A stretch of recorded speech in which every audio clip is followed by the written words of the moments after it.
Emily sat at the edge of her worn-out sofa, staring at the empty can of formula on the cluttered coffee table. The hum of the old refrigerator filled the small apartment, a faint reminder of how tightly she was holding her life together. Her daughter, Lily, lay asleep in the next room, her tiny face peaceful, unaware of the struggles her mother faced daily. With trembling fingers, Emily opened her phone and typed out a desperate text to Claire, her closest friend. "Hey, can you lend me some money to buy formula for Lily? Just until payday, I'm so sorry to ask again." Her heart clenched as she hit send. This wasn't the first time she'd needed help, and the weight of her situation pressed down on her like a storm cloud. But as she glanced at her phone, her stomach twisted in horror. The message hadn't gone to Claire. It had gone to Nick. Nick, her ex-husband. The Nick, who was now a billionaire tech CEO, gracing Forbes covers and attending galas while she scraped by in a rundown apartment. The same Nick who had walked out of her life when their marriage had crumbled, leaving behind broken promises and the dream of a family she had once cherished. She froze, her fingers hovering over her phone, ready to unsend the message. But before she could act, her screen lit up with his response. "Wait, I'm coming over now." Emily's heart raced. No. This couldn't be happening. She typed frantically. Sorry, wrong person, ignore this." She hit send and stared at the screen, her pulse thundering in her ears, but instead of calming her, the phone vibrated again. Her banking app notification. Curious and a little fearful, she opened it. Her breath caught in her throat. A deposit. $1 million. Her first thought was disbelief. Her second was that this had to be a mistake. But the sender's details confirmed it. The transfer was from Nick's corporate account. Her hand flew to her mouth. $1 million? For formula? She felt dizzy, the walls of her tiny apartment seeming to tilt and warp around her. A sharp knock on her door brought her crashing back to reality. Her mind raced. He couldn't have gotten here that fast. Could he? Shaking, she approached the door, her heart in her throat. Another knock, louder this time. She took a deep breath and opened it, only to find herself face to face with the man she hadn't seen in nearly 4 years. Nick stood there, his tailored suit impeccable, his expression unreadable. His sharp blue eyes softened as they met hers, but his presence filled the doorway, commanding and unnervingly calm. "Emily," he said, his voice a low rumble that made her knees weak. "We need to talk." Her voice caught in her throat. All she could do was stare at him, at the man who had once been her husband, now standing in her doorway holding all the power in the world. "Nick, she began, but the words wouldn't come. Her emotions were a chaotic storm. Panic, embarrassment, anger, and a flicker of something she couldn't quite name. He stepped inside without waiting for her invitation, his eyes scanning the apartment. The small space seemed even smaller now, and Emily wanted nothing more than to disappear. "What are you doing here?" she managed to croak out, her voice barely above a whisper. "You needed help," he said simply, "and I'm here." "Nick, this was a mistake. I didn't mean to send you that message," she stammered. "I didn't ask you for—" She gestured wildly, unable to say the words. $1 million? He finished for her, his lips curving into a slight smile. "I know, but I sent it anyway." "Why?" she demanded, her voice sharper now. "You don't owe me anything." He met her gaze, and for a moment she thought she saw something flicker in his expression. Regret, maybe, or guilt, but it was gone just as quickly.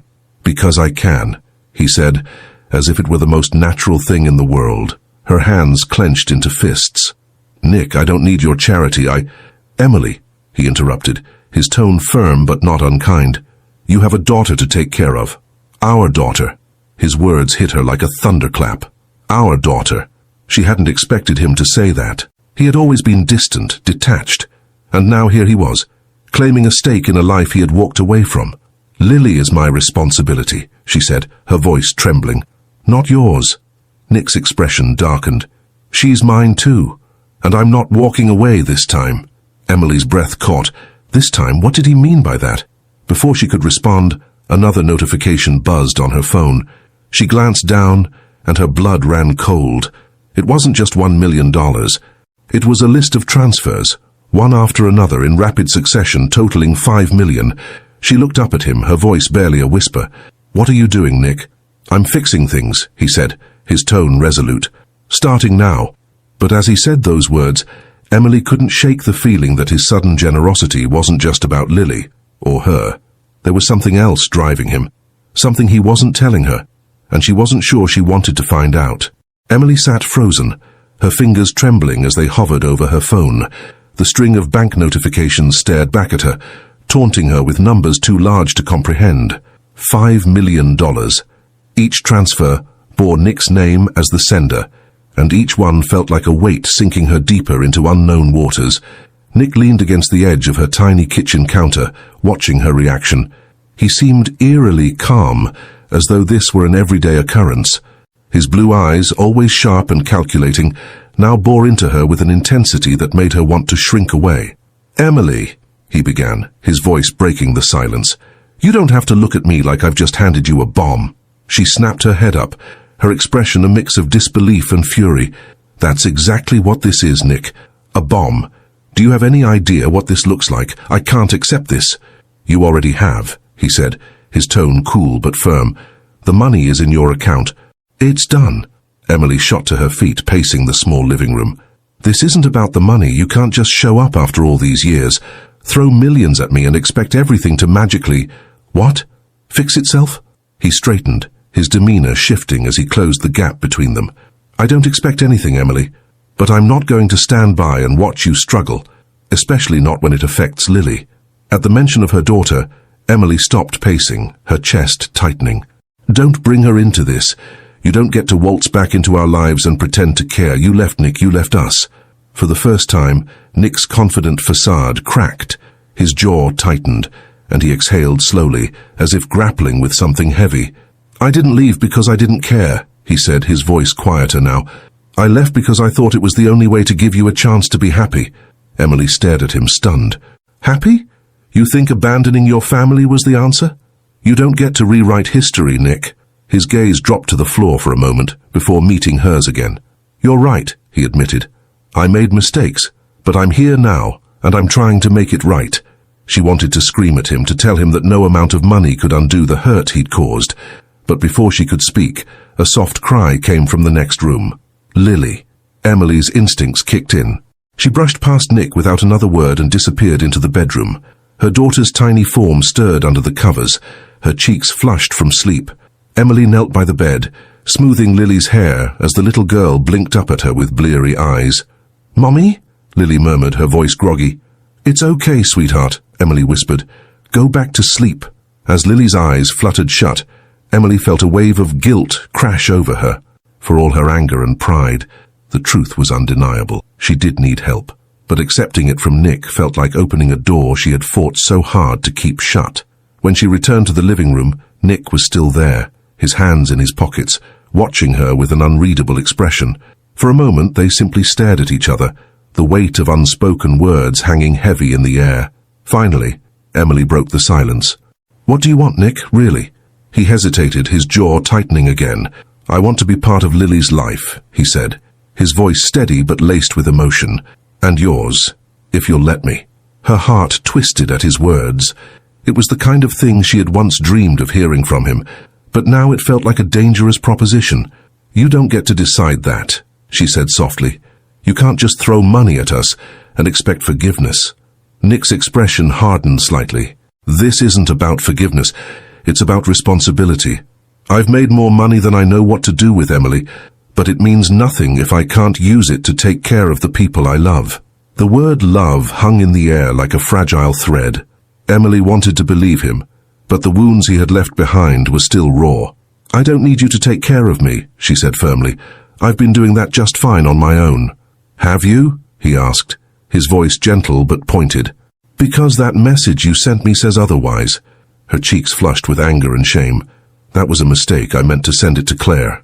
"And if you had?" he challenged. "Would she have been able to give you what you needed? What Lily needed?" The truth hit her like a punch to the gut. Claire would have helped, of course, but she was barely scraping by herself. Emily had been too proud to ask anyone else, but her desperation had betrayed her. Nick stepped closer, his voice softening. "You don't have to do this alone, Emily. I'm not asking for anything in return. I just want to help." She wanted to believe him. She wanted to take the weight off her shoulders, if only for Lily's sake. But the fear of letting him back in, of giving him the power to hurt her again, was paralyzing. Before she could respond, Nick's phone buzzed. He pulled it from his pocket, his expression darkening as he read the screen. "What is it?" Emily asked. Her curiosity piqued despite herself. He hesitated, then showed her the message. It was a headline from a news alert. Tech mogul Nick Dalton's mysterious $5 million transfer sparks questions. Her blood ran cold. They already know. Nick nodded grimly. This kind of money doesn't go unnoticed. The media's going to dig into it. Panic clawed at her chest. And they'll find me, she realized. They'll find Lily. Nick's expression softened, but there was a steely determination in his eyes. Not if I can help it. I'll handle this, Emily, I promise. But as he spoke, Emily couldn't shake the feeling that this was only the beginning of a storm that would upend their lives in ways neither of them could predict. Emily's hands clenched into fists as she stared at the headline on Nick's phone. Her mind raced, imagining reporters swarming her apartment, Lily's name plastered across the tabloids, and her carefully constructed walls of privacy crumbling under the weight of Nick's wealth and notoriety. "This is a disaster," she whispered. "Why would you transfer so much money at once? Did you think no one would notice?" Nick slid the phone back into his pocket, his jaw tightening. "I didn't think it would matter," he said. "I wasn't going to let anything happen to you or Lily. That's what matters." Emily let out a bitter laugh. "Do you even hear yourself? You just handed the media a weapon to use against us. They'll dig into my life, and Lily's too. How am I supposed to protect her from that?" Nick's eyes softened, but his voice remained firm. "You're not alone in this, Emily. I'll make sure they don't get near either of you." She shook her head, the anxiety building like a tidal wave. "You don't understand. They'll twist everything. I'll become some sob story about the struggling single mum, and you'll be the savior billionaire swooping in to save the day.